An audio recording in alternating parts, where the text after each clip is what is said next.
My name is Mike O'Neill. I'm the Associate Curator of Aquatic Collections here at the New England Aquarium. Hello, I'm John Rossi. I'm a touring drummer with a passion for animal conservation. When I'm on the road, I spend as much time as possible visiting zoos, aquariums, and conservation organizations. Now, I want to share those places with you. I'll be talking to keepers, vets, conservationists, anyone who can help me in my mission of connecting my people to animals through their people. Join me on my Rossifari.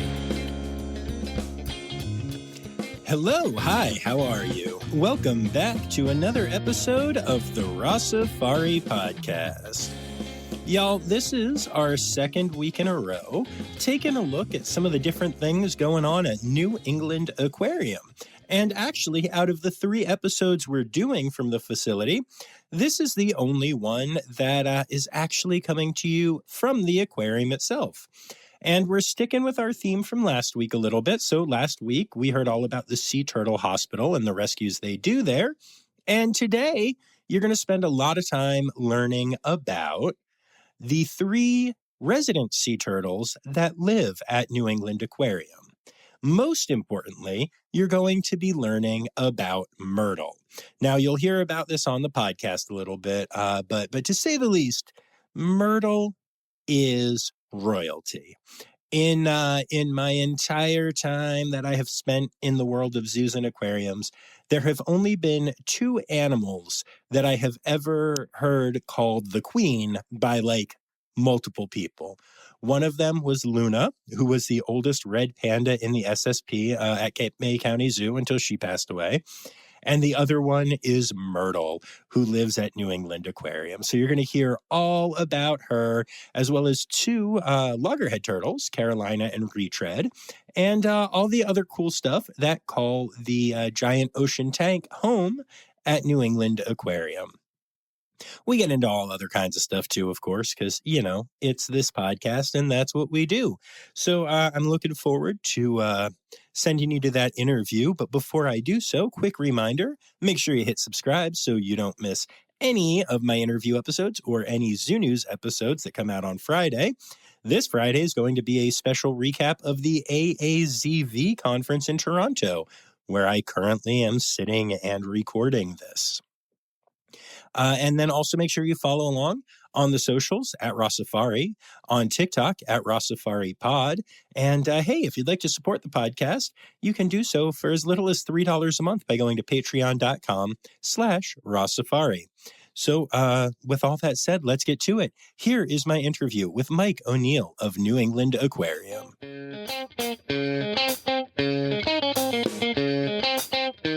And we are just outside the giant ocean tank. Yes, we are. And we were just at the giant ocean tank and you were feeding Myrtle. Indeed. I'm rarely jealous, even though I get to see a lot of people do a lot of cool things. But I was very, very jealous. I love Myrtle. Myrtle is the highlight of my work day, typically. Yeah.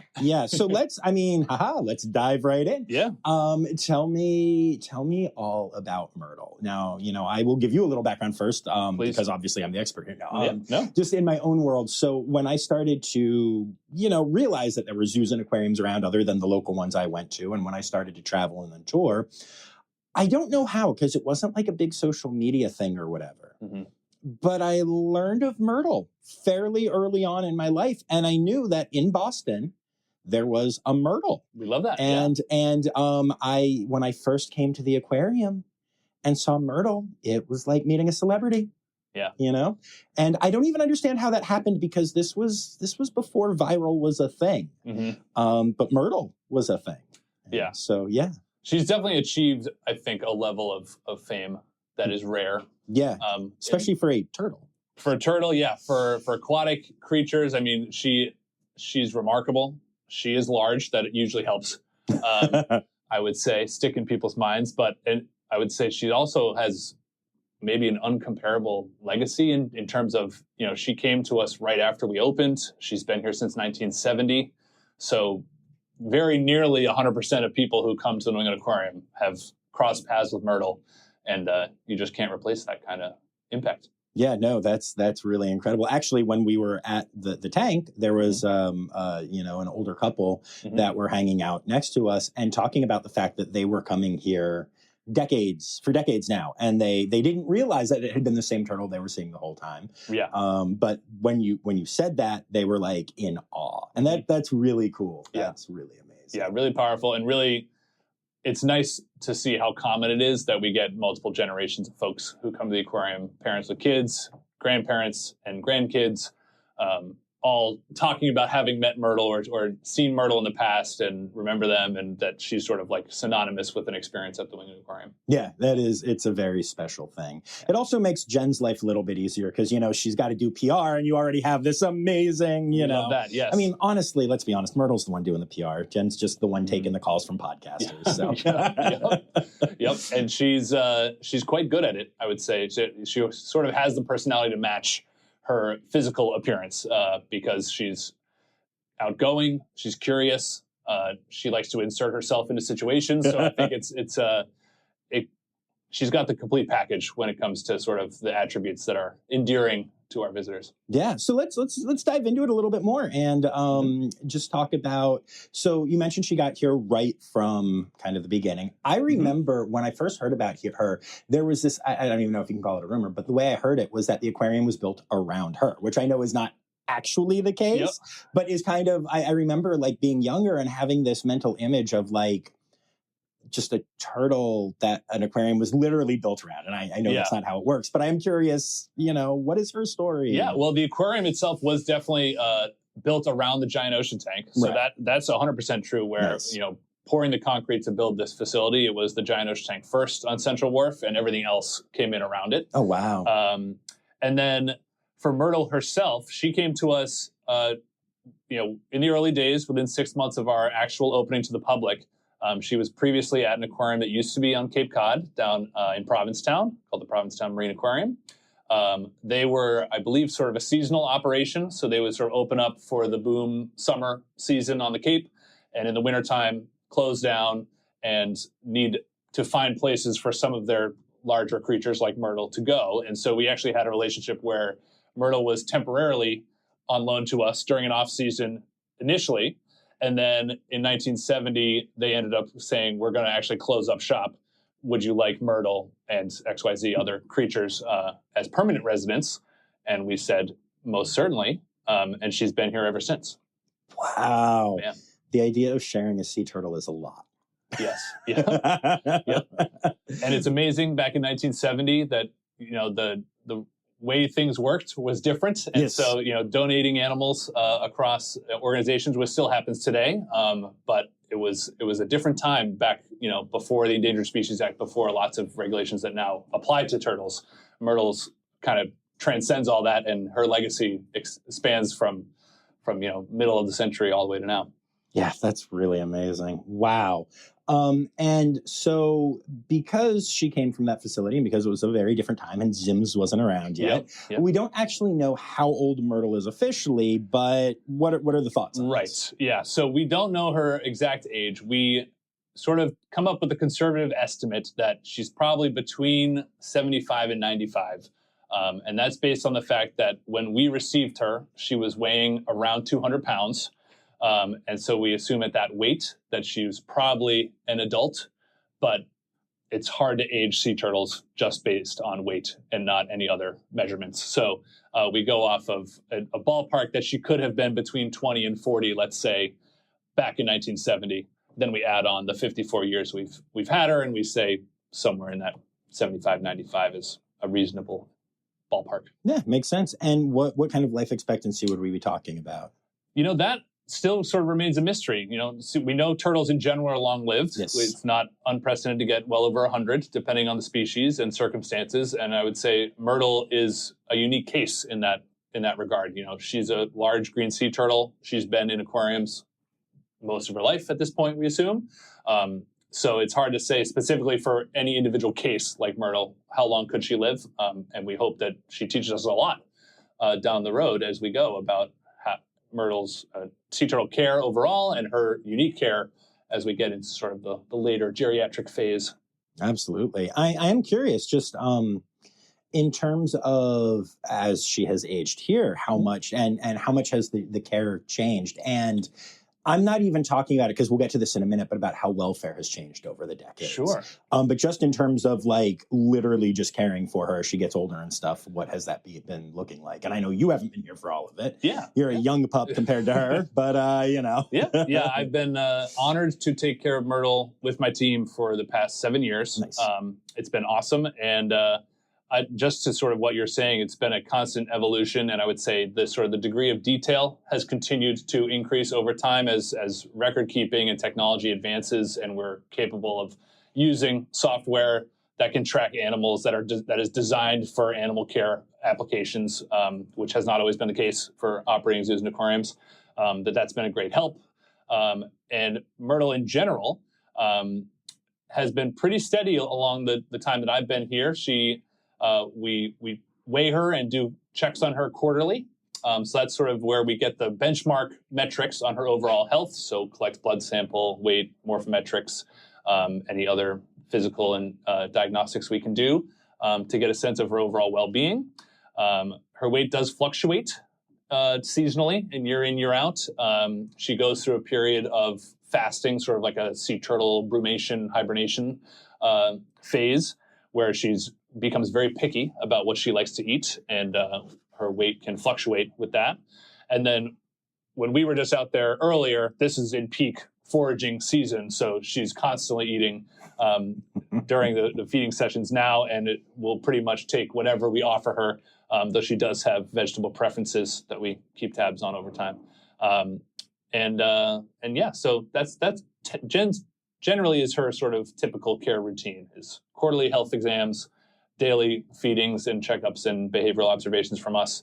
And then we keep nice detailed records of it all. Nice. Very cool. Now, I mentioned obviously that welfare has significantly advanced. Mm-hmm. I mean, honestly, the entire mindset of most zoos and aquariums has changed since the 70s. Mm-hmm. I've often said this podcast would not have existed a while ago, Mm-hmm. And I don't know, nor do I think, do you know what was going on here in the 1970s? But how do you think that has impacted Myrtle's life as things have changed? And, how important is that to her welfare and her longevity? Yeah, 100%. I mean, having ways to assess welfare is sort of the foundational aspect that you need to generate. So we do have a welfare program here at the aquarium. A lot of zoos and aquariums do.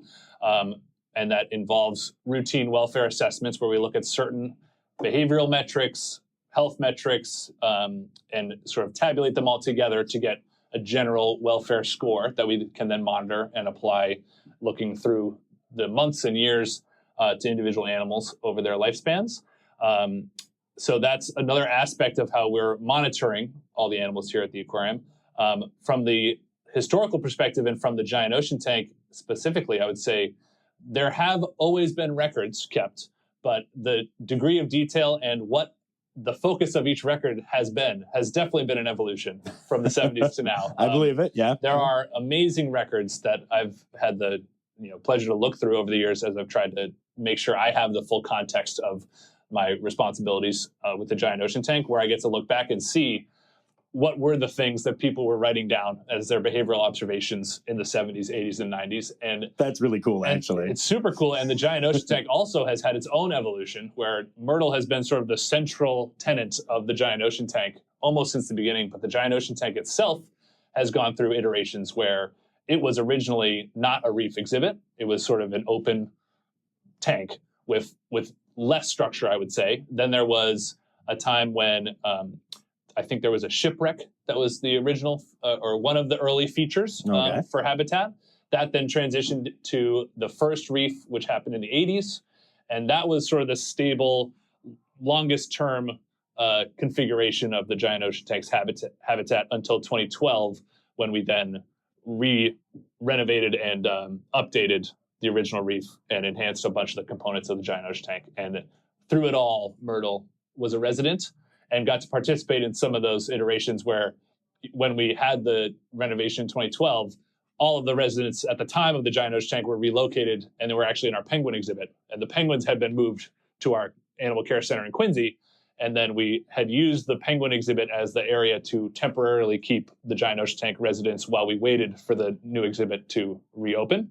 And so Myrtle has actually been in several places, not just the giant ocean tank, even though she's been a part of the giant ocean tank her whole life. Wow. Just the idea of having all of the ocean tank, the giant ocean tank life in the penguin area is pretty intense. One of the other interviews that I did was in Quincy, in the room where the penguins lived during that time. So I did hear a little bit of that story. Yes. And just thought about all of the poop that had been on the floor there. Yes. Oh, yes. But wow, what an absolutely fascinating mental image. Yeah, the penguin exhibit had to get some tweaks itself to make it appropriate to house a variety of elasmobranchs, bony fish, and Myrtle and our other turtles. So once the penguins had been relocated, habitat modifications to the penguin tray were made. The water was obviously warmed up so that it could accommodate some more tropical creatures. And then animals were just slowly and systematically removed, hoisted up out of the giant ocean tank and lowered down to the penguin exhibit. And then the care team focused on maintaining that community in the penguin tray setting until we could then reopen the giant ocean tank and move everybody back. And Myrtle was actually, I believe, one of the first creatures into the new giant ocean tank when it reopened. And part of the design of the reef was to ensure that Myrtle would be comfortable. Right. So to go back to your statement about designing the aquarium around Myrtle, the giant ocean tank definitely was made, and the habitat was designed with Myrtle in mind. Knowing we would have a Myrtle-sized creature navigating it was an important part of how we shaped the reef. Yeah, there's a whole lot of Myrtle going on right there. Oh, yes. Yeah. And, you mentioned that when she arrived, she was, around 200 pounds, I think you said? Yes. Yeah. Yep. So how big is Myrtle now? Myrtle right now is 530 pounds. And again, as I mentioned, depending on the time of year when we weigh her, it could be a fluctuation of around 50 pouns, plus or minus, depending on what she's eating. That's amazing. Yeah. Very cool. There are two other turtles that live here, and we should give them, their due as well. Indeed. But yeah, so when y'all decided that you needed to get some subjects to properly, take care of Queen Myrtle, it went with some loggerheads. Yes. So tell me about the other two. Yep. So our two loggerheads, they're named Carolina and Retread, both female loggerhead sea turtles. And where do those names come from? Where do they come from? So Carolina's named after the Carolinas, which is an important geographic region for loggerheads as a species where their nesting beaches can be found. And then Retread was named Retread to reflect how she kind of got a new lease on life, sort of a second life post-rehabilitation, because she stranded and was under such severe health concerns as a part of her stranding circumstances that we were skeptical if she would make it through. And when she did make a full recovery, we kind of thought of it as sort of retreading a tire, where it's now put back into service, and we have a new opportunity for her to live on and be an ambassador for her species with us in the giant ocean tank. I love that so much. Yeah. So tell me more about the two loggerheads. Tell me all the things about Carolina and Retread. Retread is just possibly my favorite animal name ever. I appreciate that. It's a good one. I would say it can be polarizing. Some people are like, Retread, what an interesting name. And I get the vibes that maybe they're not feeling it. But yeah, I like it. And I think it's true to her story and highlights just how resilient sea turtles can be. Yeah. So both of our loggerhead sea turtles came through our own rescue and rehab program here at the England Aquarium. They washed up on the beaches of Cape Cod. Retread was in the 80s and Carolina was in the 90s. And they were cold stunned, which is a common phenomenon here in New England in the winter months as water temperatures in Cape Cod Bay drop lower. Any sea turtles that have migrated up here for the summer should be making it back down to warmer waters. But Cape Cod is such an unusual geographic feature that some reside too long. They end up getting cold stunned, which includes suffering from pneumonia, hypothermia, lots of different sort of complications that can arise from a really, really cold body temperature and low metabolic rate, and get pushed up onto the beaches. We work with Mass Audubon down in Wellfleet to coordinate volunteers to find any sea turtles that wash up, triage them, bring them to our animal care center in Quincy, put them on the road to recovery and re-release. And most of the sea turtles that come to us are re-released back onto the wild. But every once in a while, there may be a special case, as was with our 2 loggerheads, where even after recovering and rehabilitating, they were still deemed non-releasable, likely unable to survive on their own. And then we need to find a home for them for the long term, and they happen to come to us. I've been here ever since. Pretty perfect. Yeah. And I've heard that what is kind of deemed acceptable for re-release has changed over the years. Certainly, yeah, I would say so. And so I'm curious because we spent some time. We did an interview at the Sea Turtle Hospital here. Mm-hmm. I got to go to a release. I saw it immediately, and it was wonderful. Yeah. And I'm curious now, like, would these turtles that are here now, do you think, would they be able to have been re-released if it was nowadays and what we understand? Obviously you can't, because once they're habituated, Yeah, I would say, yeah. If these, it's hard to really know because there was a lot of evaluation that went into, particularly Carolina, I believe, who did strand more recently, that there was a lot of attempts made to really decide yes or no. And I think I do agree that I think the criteria has changed, has shifted over the years so that there's an emphasis on trying to get as many possible sea turtles that might have a shot back out in the wild as we can. But it is really hard to know to what extent, what if they were to behave as they are today, back in 1990, what would the decision be made? Like they're definitely both sea turtles now, after being with us for decades, exhibit perfectly healthy lives, though they're sort of impaired at a sensory level. So retread is blind. Okay. And Carolina has some vision impairment, and then also has some what we think is a neurological sort of underlying condition where she doesn't seem to forage on her own for food. So we generally sort of find that those persist. But externally, they seem perfectly fine sea turtles. So it'd be hard to really evaluate the case to what extent maybe over 10, 20 years of care, their condition has improved to be releasable or not. But right. The fact that they've now been with us that long also sort of means that we need to continue to hold on to them. Right, of course. They're definitely habituated to humans now, and watching, you can feed Myrtle. Well, right. Myrtle would be, but yeah, it would be a problem. Yeah. No, I'm not suggesting that they should be. The reason I ask is just because one thing that I've noticed at a lot of places is, the turtles that are in human care now mm-hmm. are beat up. Like there's a reason, whether it is bubble butt, whether it is missing flippers, mm-hmm. whether it is bubble butt and missing flippers, mm-hmm. The inability to eat, which you mentioned might be, a situation here or whatever. Mm-hmm.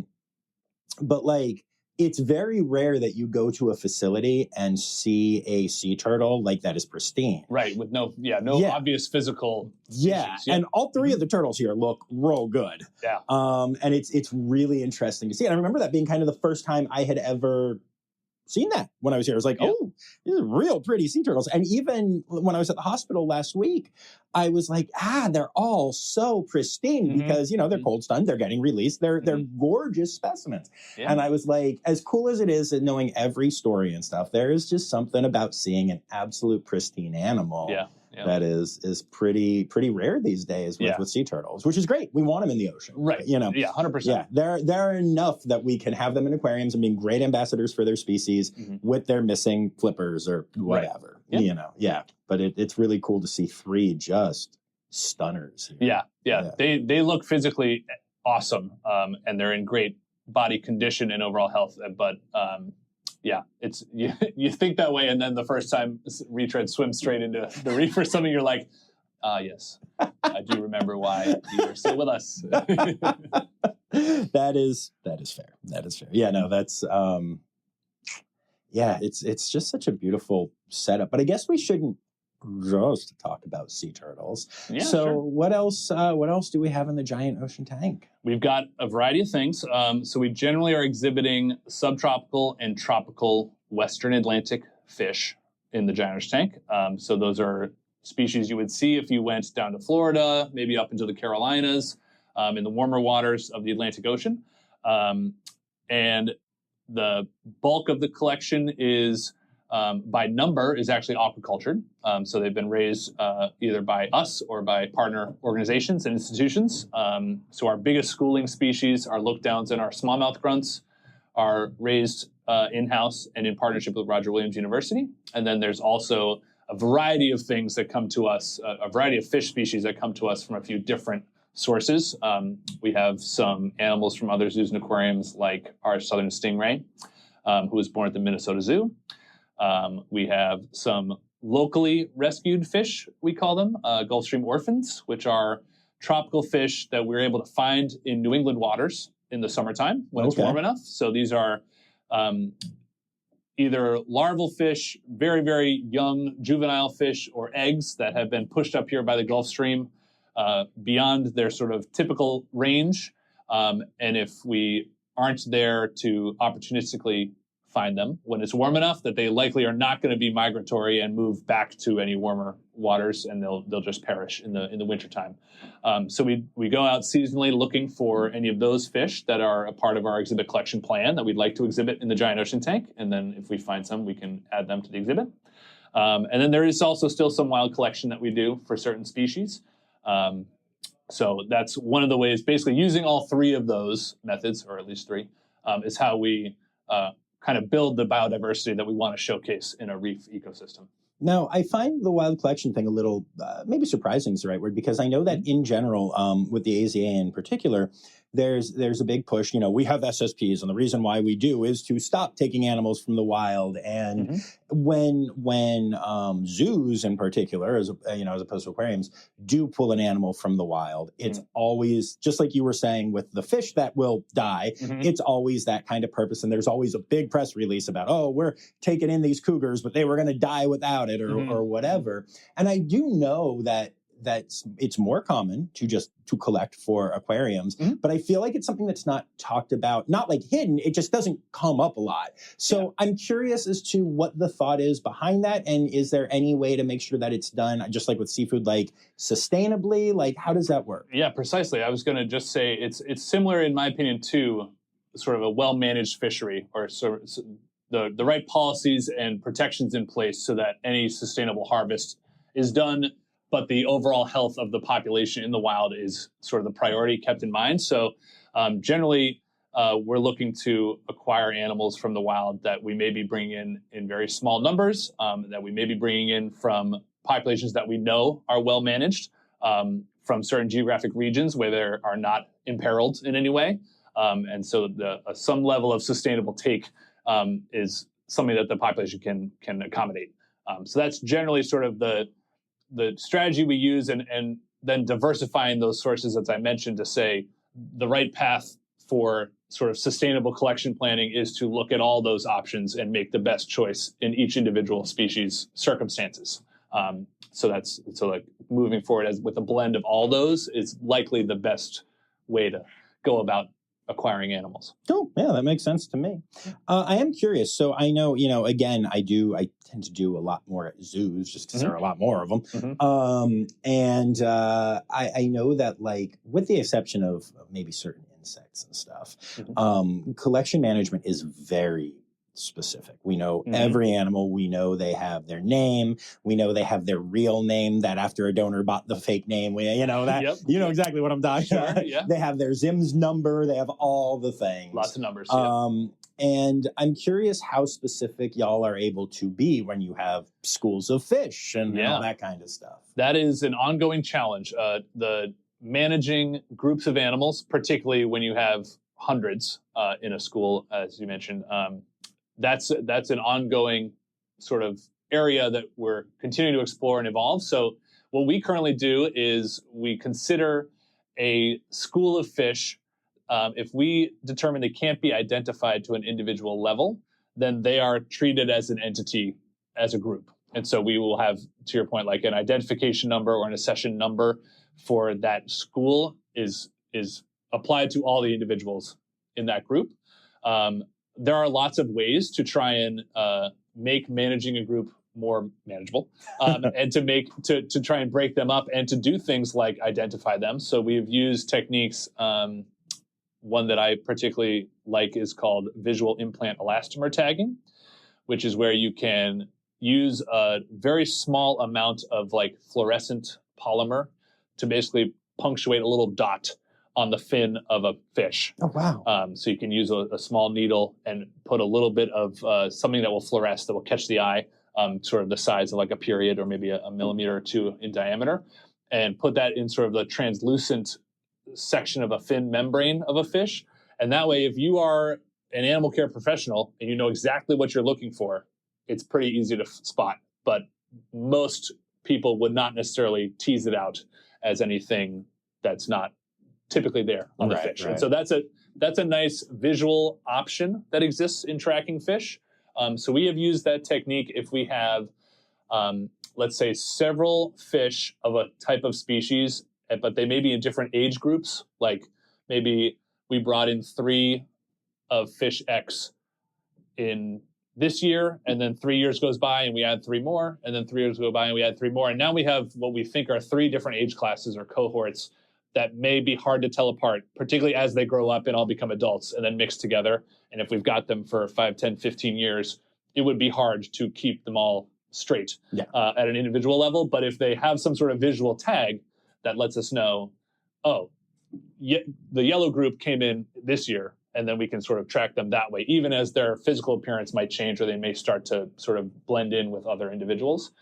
So there's quite a few different strategies out there. Some of those, and those are generally developed by like the fisheries sciences for managing fisheries stocks and things like that, mark and recapture studies. So we look into any sort of advancements that are made in the fish relevant areas to try and improve our record keeping and also make it as clear and easy for us as we can. Nice. Very, very interesting. So you've got this tank. It's giant. It's ocean. That's where the name comes from. Yep. Figured it out. Yep. And there's a lot going on in there. There is. You've got your coral setup. You've got schools of fish. You've got sea turtles. You've got rays. You've got a barracuda. How do you manage feeding all of this, and how much thought has to go into that, and how much do you have to worry about Myrtle interrupting other feedings, and Yeah, it's complicated. I like to say that it's sort of it's a well orchestrated endeavor to manage the giant ocean tank, and I would equate it to something like putting on a play or putting on something that requires a ton of timing and sequencing, because our goal is to create a complex and biodiverse community of animals for the visiting public to witness and to learn from. So on our end, in order to make sure that all those needs are met and the complexity is maintained and harmonious, we are going to figure out a strategy that meets every animal's need, however it has to happen. So we basically design our daily tasks, the structure of our dives and responsibilities based on how we think we can best meet the needs of all the animals, because they are all mixing together. So that involves a few different strategies. There are many species in the giant ocean tank that are target trained, that come to a particular feeding location in the exhibit, that approach divers with particular objects for them to focus on. A lot of our animals are supplemented with vitamins to make sure that they're getting all of the trace nutrients that they need. And so that becomes very specific, where you say, oh, I actually need all the groupers to come over because I have a shrimp for each grouper in this box, and I'm going to line those up. So the level of detail can be pretty intense. Wow. And so that's sort of all factors in, and it's sort of many layers of the onion to figure out what's the best sequence to go about doing this. How many feeders do we need? How many divers versus surface tenders do we need in order to accomplish all of the attention that this community of animals is going to require? Make sure everyone gets what they need to thrive. And then before you know it, the day is done and we do it all over again. Yeah. How many feedings do you do in a day? We do just 2 right now, but they are both at the surface and below. So there's typically anywhere from 2 to maybe 5 feedings happening simultaneously during those feeding sessions. And it goes, typically about 30 minutes total, but there's no real end point, depending on how long it takes to get different animals to target or to come to session, things like that. So it's typically 2 feeding dives, and then as those resolve, we roll into maintenance dives to clean up after everybody after that. Wow. There's a whole lot going on. Yeah. What kind of dive safety stuff do you all have to, worry about with that being so constantly occupied? Yeah. We do have a diving safety program. We have 2 dive safety officers, and all of our diving staff and interns and volunteers go through first aid training for diving, oxygen administration. We do a lot of rescue drills and trainings to make sure everyone who gets in the giant ocean tank is comfortable doing things like responding to an emergency. And then we run through all the protocols out of the tank. If you have an injured diver or an unresponsive diver, how do you go through the right protocols to get them to first aid? Yeah, makes sense. DSOs are very important people. They are indeed. Yeah. And always diving with plenty of folks around helps. So that's another, because we're doing so many sequence things in the exhibit, it's typical that we'll have between 2 and 4 people in the water, plus at least 2 people at the platforms accomplishing surface tasks. And that also means that responding to emergency is that much more effective because you have so many folks able to help. Right. Makes sense. Now, we're talking about emergencies to the humans in the water. Yeah. But what happens with emergencies or medical issues, whether they are emergency or not? What does the sheer size of the giant ocean tank do? Do we have vets in scuba suits down there doing work? Sometimes. Wow, that's amazing. It depends on the vet. Yeah. Tell me more about all of that. Yeah, because that's fascinating. Yeah. So on the medical case standpoint category, we are meeting at least weekly with our medical staff to go over any current medical cases that our inhabitants of the giant ocean tank have. Most of our large animals come out at least annually for a routine physical, regardless of whether or not they have any issues. They're just going to come out to get a health check as a benchmark. And then, as I mentioned, the turtles come out quarterly, generally as a minimum for weights and things like that. And if we have a planned procedure, the logistics for the giant ocean tank typically involve our hoist, which is a very useful piece of equipment when you have pretty big animals and you have water, which is quite heavy and gets heavy quickly when you need a large volume of it. So we do our best to keep appointment times in the giant ocean tank because we do not want to waste our medical staff's time if we have not acquired a fish who needs a checkup. And some fish are very hard to acquire out of the exhibit. I believe that. So typically what we'll do is if we have something planned starting the day before, we will attempt to collect the animal for exam. And if that's successful, we move them into some sort of isolation enclosure. It's typically we have like 55-gallon barrels. We have some mesh pens that we can set up in the exhibit.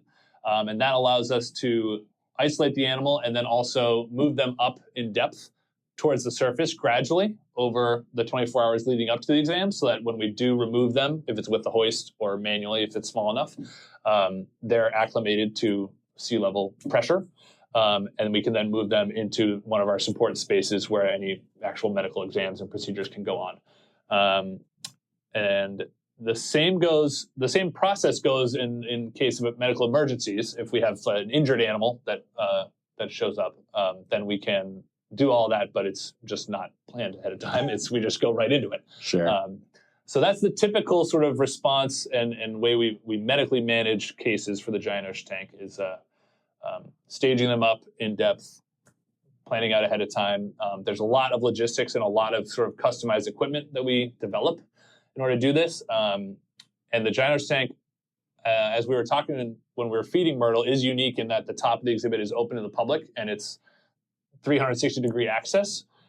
So we are also quite flexible in the fact that our equipment generally has to be compressible down to be stored behind the scenes in places when it's not in use, and then we can bring it out and set it up as fast as possible for those time-sensitive situations and get that into the exhibit, out of the exhibit, and wherever we need to go.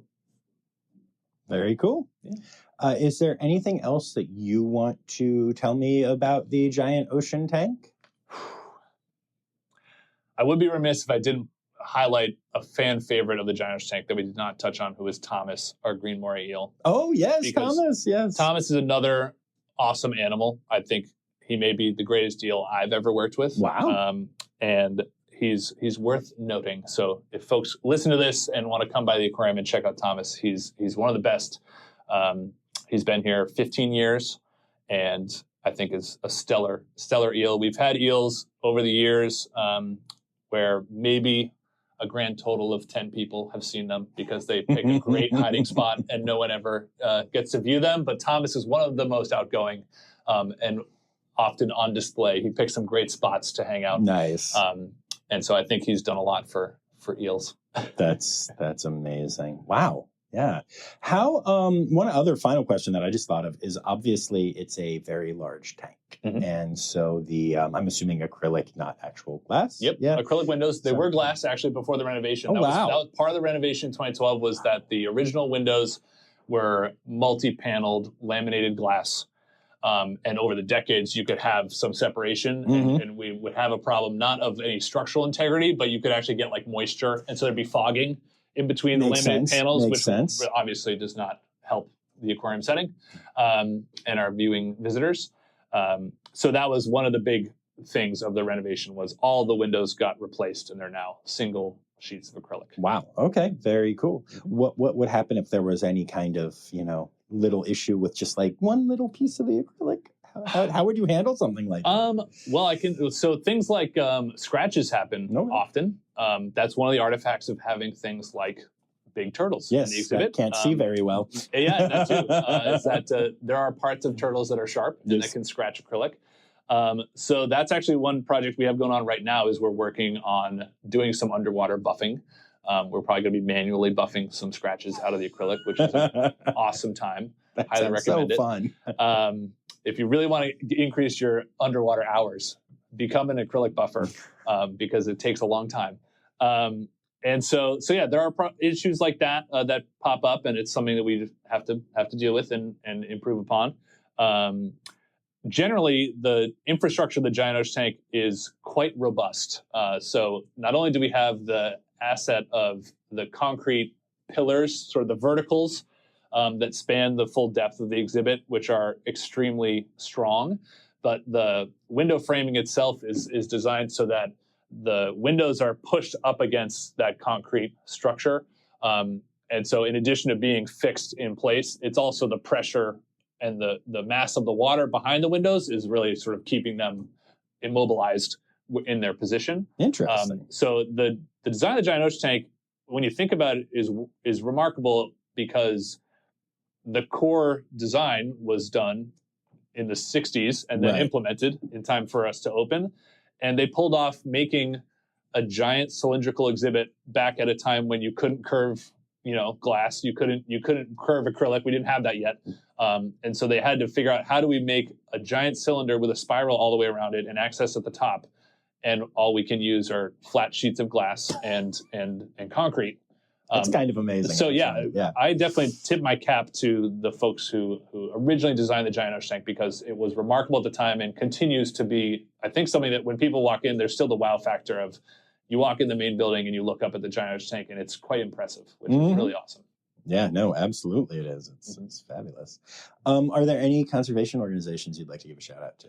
Oh, I mean, well, definitely we highlighted our rescue and rehab program, and I would say the network of organizations that helps pull off the seasonal rehabilitation of sea turtles is an awesome thing to witness from my perspective. And I know that's one of the ways that I got involved early on in doing a few internships in this line of work before becoming an employee was to get involved with our own rescue rehab program, our partners down in Massachusetts, Wellfleet Audubon, and then up and down the East Coast, all the places that sometimes receive turtles from us have their own cold stunning programs that go on. It's really cool to see the network that's been built over the years because it's one of those things where no one entity can really do it alone. And I think that's been a great advancement over the years is that a lot of our sea turtle rehabilitation sort of colleagues and sort of the network has strengthened to the point where we're sort of a much bigger and dynamic entity that can help respond better. Nice. Very cool. It's time now, don't you know? We've come to the end of the show. But there's one tale left to go. You're gonna laugh and say, oh no. It's time for the Rossifari poop story. Okay, let's see. I've got several, of course. I will say just the other day, we'll keep it Myrtle centric. How do we do that? I love it. Yeah. Myrtle's poops are prolific. They are expansive. They are unappealing to swim through. I believe that. Which is sort of the core of my story, because we have obviously folks at all levels get to view the giant ocean tank, and I often find myself needing to turn to the public to say, like, what you see there is Myrtle's poop, and I just want you to know that I am going to swim through it, and I feel a certain type of way about it, and I don't want to be made fun of for doing this, and I want you to know that I am aware of what's happening when I'm doing this, because people, I think, get grossed out. But it is part of life. The other thing I like to highlight is that poops are very important, and keeping track of an animal's fecal activity is a great way to help monitor their baseline health. And so there have been times where we have gone a few days, perhaps, without noticing poops. Could be from a variety of animals, but in particular, Myrtle, being such a fabulous animal, we have in the past put out sort of an all points bulletin to folks across the organization to say, if you happen to witness Myrtle pooping, please make note of it for us, because we're going through our records and we're like, we actually aren't sure if Myrtle's pooped recently. And we want to make sure that everything's fine. Right, she's processing nutrients appropriately. She's not backed up. So if anyone sees Myrtle poop, please notify a giant ocean tank aquarist. And so those types of emails have been sent. And the poop response team is alive and well here at the New England Aquarium. That's amazing. I loved her before I knew she was a prolific pooper. And now even more so. Amazing. Yep. Awesome. Well, thank you so much for taking the time to do this. I really appreciate it. Yeah, it was a pleasure.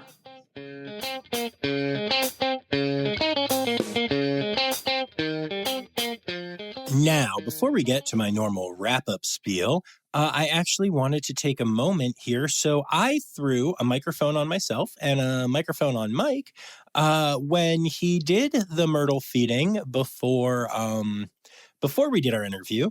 And I had to cut it down a good bit. There was a lot of random chatter and guests asking questions and stuff. But some of it I thought was kind of interesting. So here are just some snippets of just what Mike and I kind of experienced as we were hanging out at the top of the tank. Mike was feeding Myrtle. Enjoy. Tell me a little bit about what this process is like as far. So we're at the top of the tank here, and you're gonna do some turtle feeding. And tell me, is this a big draw? Do people like it? What is kind of the purpose for making this a public thing? Sure. Yeah. Well, we are up at the top of the giant ocean tank, which is our largest exhibit, and I think the top of the exhibit specifically is a draw because I would say it's not too common that the general public has access sort of 360 degrees all the way around, particularly the top of large exhibits. And we like to highlight this area as a space for our conservation learning staff to answer questions and talk about Caribbean coral reefs and the animals that use them, as well as see our staff diving in the exhibit, doing feedings and maintenance and everything that goes into helping to run the whole thing top to bottom. Yeah, no, that's really awesome. I remember when I was first starting on my journey and going to different, facilities. Mm-hmm.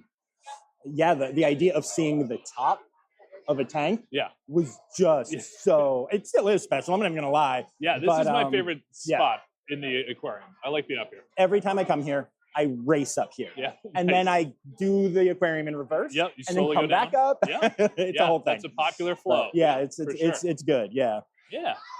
Yeah. So yeah, we have two main feeding dives each day.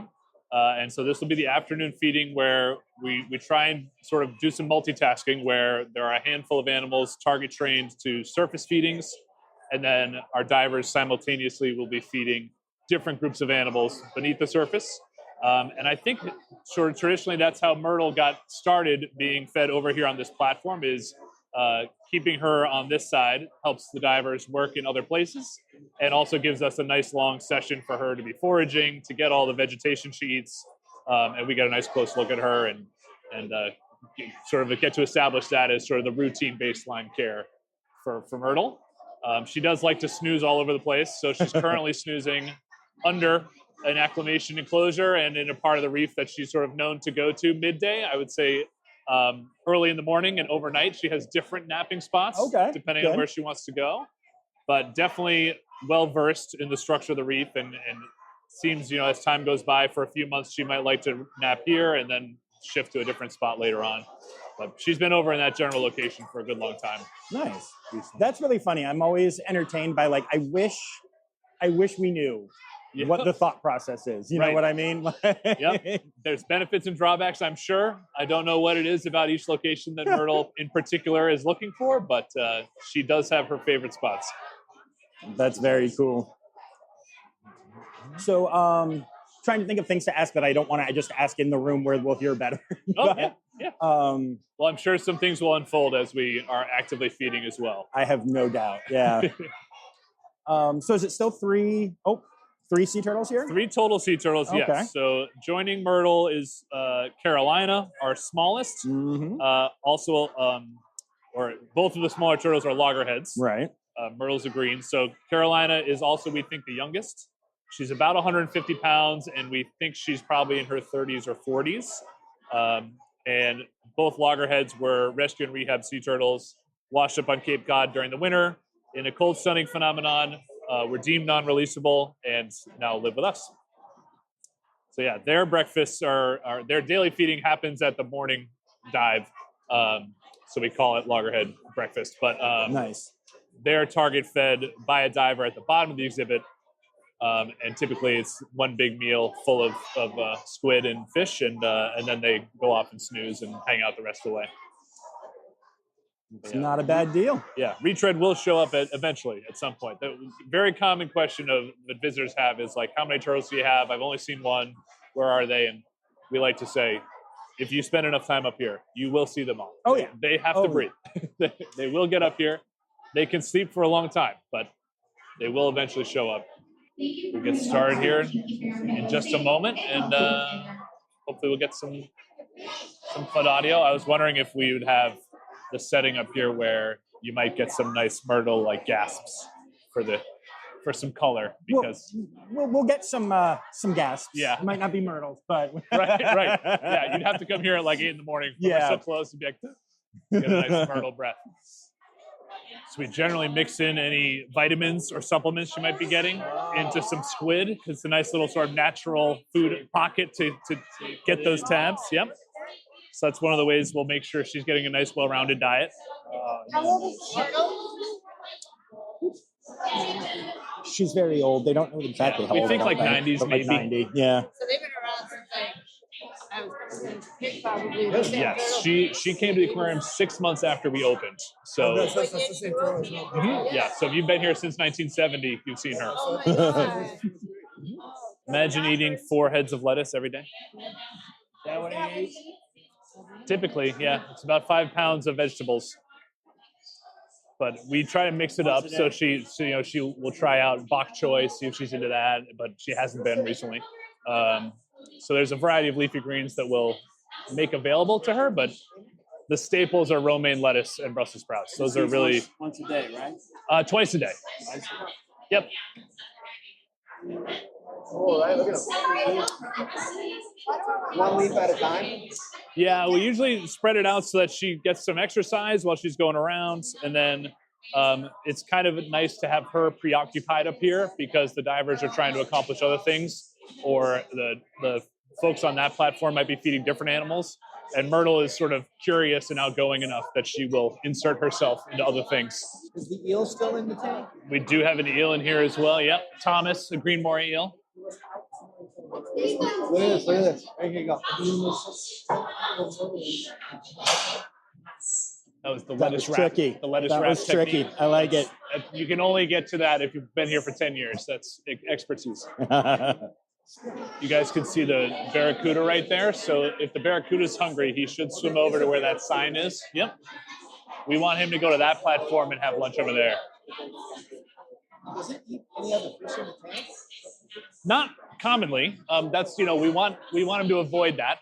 We want everybody to get along. So we do target train him to feed over there and offer him food. So he's not usually motivated to hunt in here and look at any of the other animals. All right. Oh, she's That's so perfect. Myrtle. She's Hello. so perfect.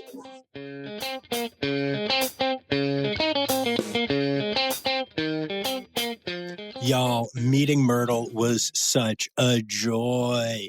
And, Mike was pretty cool, too. Actually, kind of fun story. As most of y'all know, I was at the AZA conference last week, and I saw a large group trying to get a photo taken together. And I decided to, volunteer to be the photographer so everyone on the team could get in together. So I wandered over and I was like, hey, I can take your picture if you want. And the lady who was doing it was like, oh, that would be great. Thank you. And I took the photo. And I read some name badges and realized that it was the team from New England Aquarium. And as soon as I finished taking the photo, Mike bopped over and said hi, and we were able to catch up. So that was really nice and a lot of fun, and I was really appreciative of that. I love how small this world is, at least, when you go to the conferences that are based on the whole world existing. But anyway, great to see the team from New England Aquarium. I hope y'all enjoyed that. We've got one more episode from the facility coming your way soon about just something completely different than either of these things. It's another really cool off-site episode that I think you're going to get a kick out of. And don't forget to bring it back here on Friday. We have our Zoo News episode, and this week it is going to be a recap of the American Association of Zoo Veterinarians Conference, which is very interesting stuff. Before I go, I would like to say thank you to my Red Panda level patrons, Dr. Laura Schenk, Dr. Stephen Williamson, Barbara Bennett, Jenny Owens, and Kevin Williams. And remember, friends, the word credits backwards is Steiderk. The Rossifari podcast is produced, hosted, and engineered by John Rossi. Editing and fact-checking by John and Dr. Zoe Rossi. Our theme song is Sevens by Nathan Burke, performed by Nathan and John. Interrupting John theme and additional voices by Taylor Isaac Gray. You can reach John directly on Instagram and Facebook at Rossifari or by email at rossifaripod@gmail.com. Rossifari is part of the Daydreamer Media Network. Now, stop listening to me and go visit a zoo.